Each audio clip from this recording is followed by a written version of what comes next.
평론을 할까 말까 고민을 진짜 많이 했습니다. 왜 그러냐면 누군가의 이름을 말하면서 방송하는 것을 제가 극도로 꺼려해요. 별로 좋아하지 않습니다. 그런데 쇼츠를 봤는데 정민철 후보가 손절당하는 느낌이 들었습니다. 정민철 후보가 떨어진 이후에 정민철 후보에 대해서 지지해줬었던 어른들, 정치인, 평론가들, 거의 아빠뻘 되는 분들이 손절하는 모습을 보고 제가 화가 나더라고요. 제가 화가 났습니다. 그래서 이 주제를 준비해 왔습니다. 정민철 평론가를 보며 든 생각. 이번에 당대표와 최고위원 탈락자가 있습니다. 고민정, 김보미 후보 탈락했고요. 이건태, 박성준, 정민철, 김영남 등 탈락하게 됩니다. 그런데 그 쇼츠 내용을 보니까 정민철 후보에 대해 가지고 아니 뭐 떨어질 거 몰랐나? 아니 안 나와 눈치가 있으면 안 나와야지 이런 식의 맥락으로 말씀하시는 분을 봤어요. 제가 그분이 그렇게 말씀하는 것은 아마 그런 것 같습니다. 친석계인 이건태, 친석계인 박성준 이 두 사람이 최고위원회에서 떨어지면 안 되는데 컷오프 되니까 지금 이 문제를 누구한테 돌리냐? 정민철한테 돌리는 거예요. 정민철 후보한테. 여기 보시면 박성준 있습니다. 박성준 그리고 김민석 있고요. 친석계입니다. 친석계. 이 친석계 두 명이 붙어야 되는데 떨어진 이유를 제 생각에 정민철 후보에서 찾아오는 것 같아요.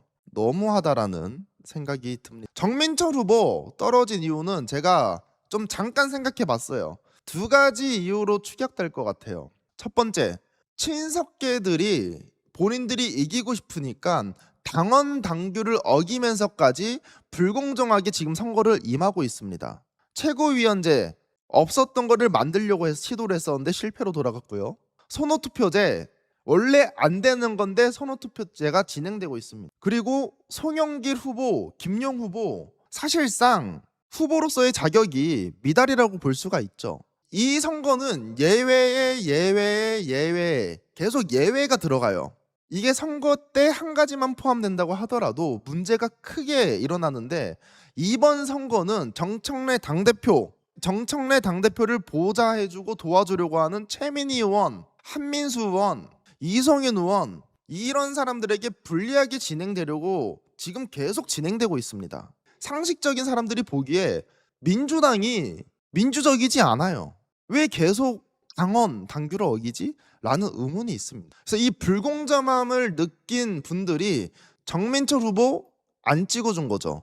그리고 두 번째가 가장 중요합니다, 여러분들. 싸가지론. 싸가지론은요, 젊은 정치인 그리고 젊은 평론가들이 본인보다 나이가 많은 분들에 대해 가지고 거침없이 비난하는 거 보면 사람들의 마음속에 불편함을 느끼게 됩니다. 우리 대한민국은요, 원래 유교 국가였어요. 그래서 어른에 대한 공경을 하는 국가입니다. 예의를 다 지켜요. 그런데 만약에 이 젊은 평론가들이 맞는 말을 한다고 하더라도, 그리고 가장 대표적인 정치인이 이준석이었죠.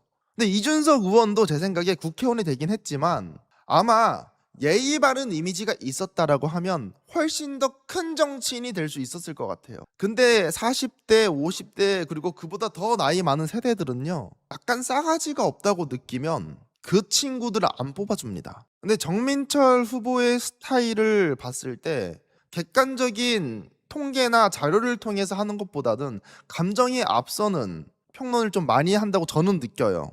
특히나 민주당의 원로 중에 원로인 유시민 작가, 뭐 정청래 당대표 이런 분들에 대한 평론이 저분이 맞을지 강조의 생각이 맞을지는 후대의 평가가 되겠지만 명확한 건 있습니다. 예의를 갖추지 않는다라는 거. 그게 가장 큰 문제입니다. 그렇기 때문에 저는 정민철 후보가 떨어질 수밖에 없었다라고 생각을 하는데요.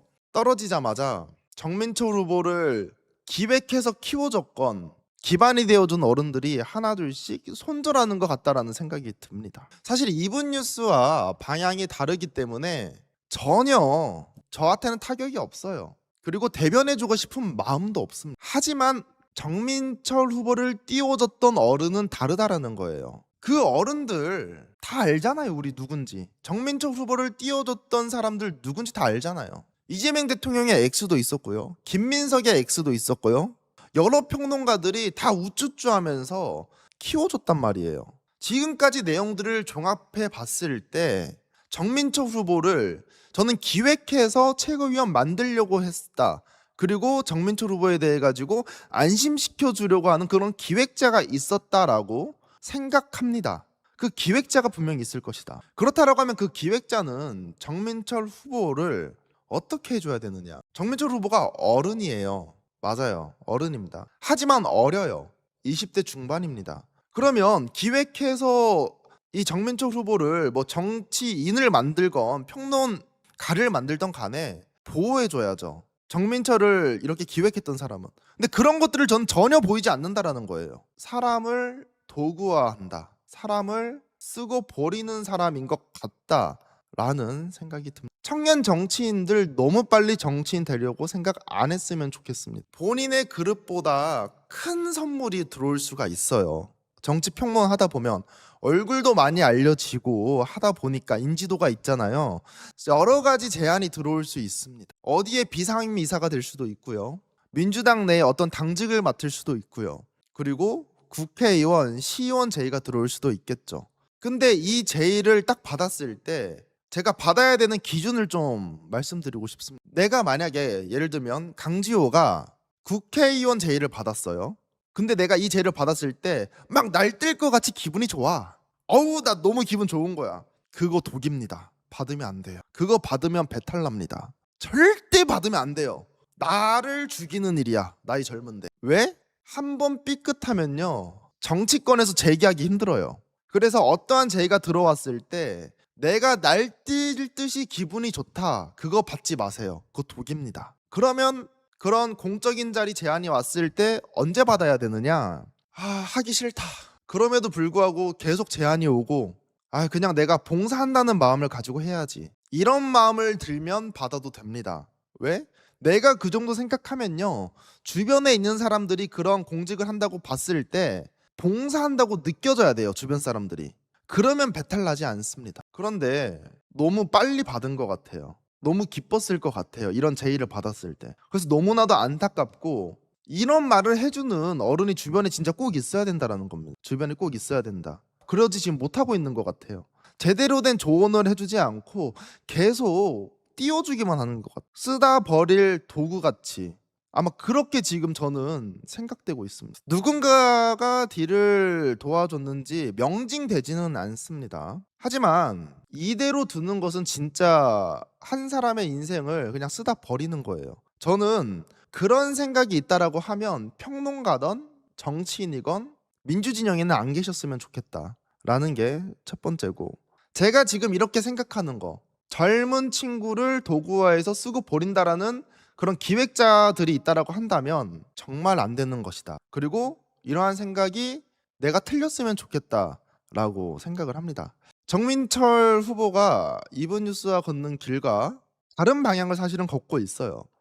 그래서 사실 뭐 불쌍하다라는 감정, 그리고 보호해줘야 된다는 감정, 이런 거 일체 없습니다. 그럼에도 제가 이 말을 하는 것은요, 정민철 기획해서 도와줬던 사람들, 정민철 띄워줬던 평론가들, 정치인들 도구처럼 쓰다 버리지 마라. 본인이 한번 그렇게 키워주기로 마음 먹었으면 끝까지 보호해줘라. 그게 어른으로서 해야 되는 책무다. 이것을 좀 말씀드리고 싶었습니다.